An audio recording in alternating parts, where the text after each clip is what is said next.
कराची जी Dawood engineering university इंतजामिया 12 शागिर्दनि जूं दाख़िलाऊं रद्द करे यूनिवर्सिटी मां बेदख़ल करे छॾियो। मुतासिर शागिर्दनि जो चवणु आहे त हुननि जो ॾोह इहो हो त हिननि ऑडिटोरियम में हलंदड़ प्रोग्राम दौरान वाइस चांसलर सां मिली खेसि मसला पेश करण जी कोशिश कई, जंहिं ते खेनि रोकियो वियो त हिननि एहतजाज कयो।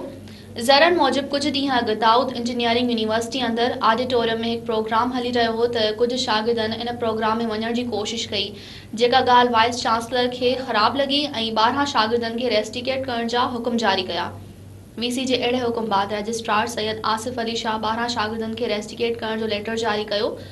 दाऊद इंजीनियरिंग यूनिवर्सिटी इंतजामिया जिन 12 शागिर्दनि खे रेस्टिकेट कयो आहे उन्हनि में मोहम्मद हसीब, हसनैन मेहदी, आज़ान शेख, आमिर शेख, मोहम्मद शहबाज, मोहम्मद कबीर, शिराज यूसुफ, मोहम्मद फहद, दानियाल मलिक, मोहम्मद फैज़ान, ज़ुहैब अहमद खान ऐं जहांगीर शामिल आहिनि।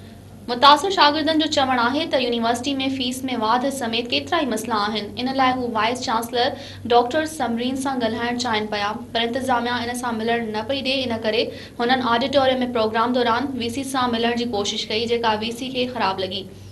शागिर्दनि तरफ़ां हिकु तस्वीर बि शेयर कई वई आहे, जंहिंमें शागिर्दनि मुताबिक़ ॾिसी सघिजे थो त यूनिवर्सिटी जी वीसी डॉक्टर समरीन आसिम हुसैन ॼाणायल शागिर्दनि खे दड़का ॾेई रही आहे। ओड़ा यूनिवर्सिटी इंतजामिया मूजिब इन्हनि शागिर्दनि यूनिवर्सिटी में अमन अमान जो मसलो पैदा कयो, जंहिं करे संदनि ख़िलाफ़ क़दम खंयो वियो आहे।